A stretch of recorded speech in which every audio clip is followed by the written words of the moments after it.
गुनाह तो कुछ घिनौने हुए हैं जनाब कुदरत के साथ, वरना गंगा जल की जगह शराब से हाथ ना धोने पड़ते।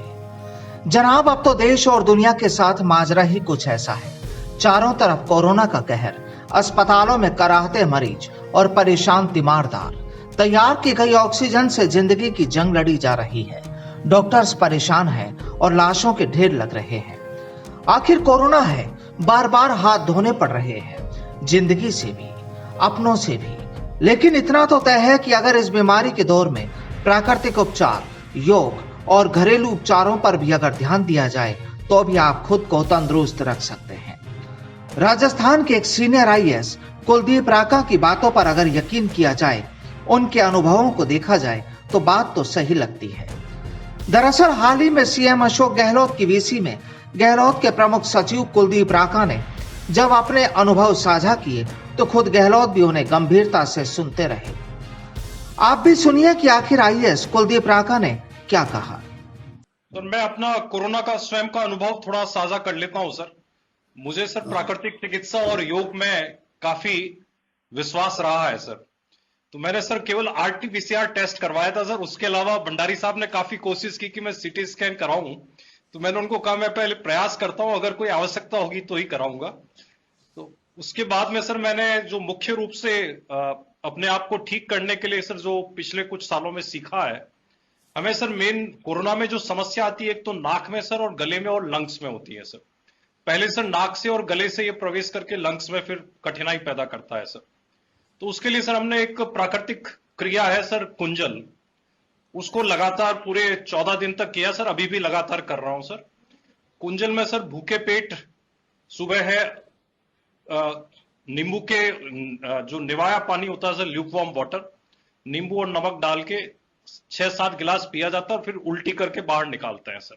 तो जिससे सारा शरीर का कफ जो अंदर होता है सर वो, और नाक के छिद्र और गला है सर, वो बिल्कुल क्लियर हो जाता है सर। दूसरी सर जो प्राकृतिक क्रिया है जलनेति क्रिया सर, जिसमें सर नाक के एक छिद्र से दूसरे छिद्र में निवाया पानी नमक के साथ में सर उसका प्रयोग करते हैं सर। तो ये दिन में 4 बार करता था सर मैं। कुंजल 1 बार सुबह भूखे पेट सर, और 4 बार जलनेति क्रिया सर। और जलनेति के बाद में प्राणायाम करना आवश्यक होता है सर, जिससे कि अलग अलग जो प्राणायाम है उससे चाहे लंग्स में हो सर या नाक में हो या गले में हो, कोई भी प्रकार का वायरस है सर जिसके कारण कफ हुआ है तो उसको बाहर निकाला जा सके सर। तो ये तो प्राकृतिक क्रिया के रूप में सर लगातार मैंने 13-14 दिन किया था सर। मुझे भी बुखार आया था सर, 16 तारीख को बुखार आया था और 19 तारीख को बुखार समाप्त हुआ था सर। पर मुझे इसमें विश्वास था। तो सर हमने दूसरा जो इसका है आहार चिकित्सा है सर, कि हम आहार में क्या चीज लेते हैं, घर का जो आहार है सर उसमें ऐसी क्या चीजें सम्मिलित करें जिससे कि उससे बुखार टूट भी जाए सर। उसमें एक तो कैर का उपयोग सर, जो राजस्थान की वनस्पति है, कैर को सर उबाल के उसमें सर हल्का सा जो नींबू है सर और थोड़ा सा उसको स्वादिष्ट बनाने के लिए मिर्च और वो डाल देते हैं सर। तो कैर को दिन में 3 से 4 बार लेते थे सर, उससे बुखार टूटने में बहुत मदद मिलती है सर। ये भी एक प्राकृतिक उपयोग है सर। इसके अलावा सर जो दोनों नाक के छिद्र है, इसमें सर जो घी होता है उसको गर्म करके चम्मच में लगातार सर हर प्राणायाम के बाद में नेसल छिद्र में डालने से सर कोई भी प्रकार का जो है सर कफ उसमें रहता नहीं है सर, वो क्लियर हो जाते हैं। तो ब्रीथिंग में कोई प्रॉब्लम नहीं आती है सर।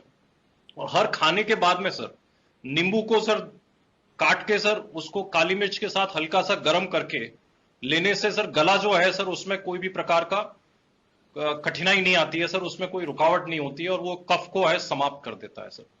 इसके अलावा सर जो घरेलू उपचार है सर, जैसे फिटकरी का सर फूला है सर, जिससे कि फिटकरी के फूले को लेने से सर गला जो है और 2-3 दिन में सर वो पूरा क्लियर हो जाता है। कितना ही उसमें ब्रीथिंग में कठिनाई हो या गले में हो, वो साफ हो जाता है। इसी प्रकार से सर जो दूसरे है सर, जैसे अपन हल्दी का, अदरक का और इसका इस्तेमाल करते हैं सर। तो हल्दी का सर जैसे कहा जाता है पुरानी सी पुरानी खांसी हो, उसको सर अगर 1 चम्मच अंदर रखे सर सीधा गले में उतार दिया जाए सर पानी के साथ में, तो या उसको 1 चम्मच रख के सर 10 मिनट तक सर कुछ भी नहीं लिया जाए, तो उससे जैसी भी खांसी होती है वो तुरंत ठीक हो जाती है, 1-2 दिन में ही ठीक हो जाती है सर।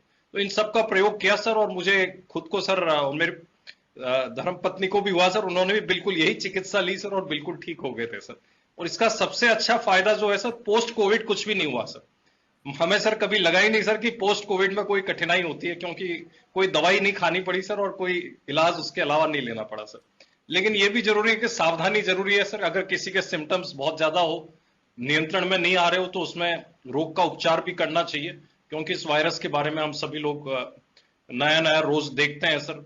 तो सावधानी भी जरूरी है सर। लेकिन मेरा स्वयं का मानना है सर कि इसमें प्राकृतिक चिकित्सा और योग का बहुत अच्छा महत्व है सर।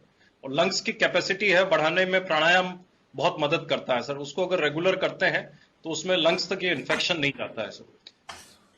बाकी सर इसके अलावा सर जो आयुर्वेद का सर जो स्ट्रक्चर है सर, राजस्थान में इतना बड़ा स्ट्रक्चर है सर, और कोविड में काफी काम भी कर रहे हैं सर। लेकिन सर कई लोगों को आजकल सर वो तत्काल चाहिए होता है कि उसका लाभ मिले, और इसकी जानकारी नहीं होती है सर। तो जानकारी सर ये एक मौका है सर कि इस त्रासदी में सर एक अपॉर्चुनिटी है कि आयुर्वेद को और प्राकृतिक चिकित्सा को या यूनानी चिकित्सा और होम्योपैथी को सर, इसको आगे अगर बढ़ा सकते हैं, इस समय लोग हैं इसको अपना सकते हैं, जीवन शैली में भी बदलाव ला सकते हैं, क्योंकि काफी कुछ सर ये जीवन शैली से भी जुड़ा हुआ है। तो यदि ये मौका है सर इन सभी विभागों के पास में, अगर वो आम जनता में इसके लिए इम्यूनिटी बूस्टर के नाम पे सर, जीवन शैली के नाम पे, आहार चर्या के नाम पे सर, ऋतुचर्या के नाम पर अगर इसको बढ़ावा दे सकते हैं तो वो काफी मदद करेगा सर। और इससे आने वाले समय में सर प्राकृतिक चिकित्सा पे और पुरानी पद्धतियों पे लोगों का विश्वास बढ़ेगा सर। दरअसल कुलदीप राका खुद कोरोना पीड़ित हो गए थे, जिसके बाद उन्होंने खुद अपने लिए ये इलाज लिए। और खास बात ये कि घरेलू उपचार में रेगिस्तानी केयर से जिस तरह उन्हें आराम मिला वो भी अहम है। बहरहाल इतना तो तय है कि डॉक्टरों की बात भी मानी जाए, और अगर संभव हो तो प्रकृति ने जो हमें दिया है अगर उस पर भी अमल किया जाए तो शायद किसी भी बीमारी से लड़ना आसान हो सकता है। Bureau report, the fact India.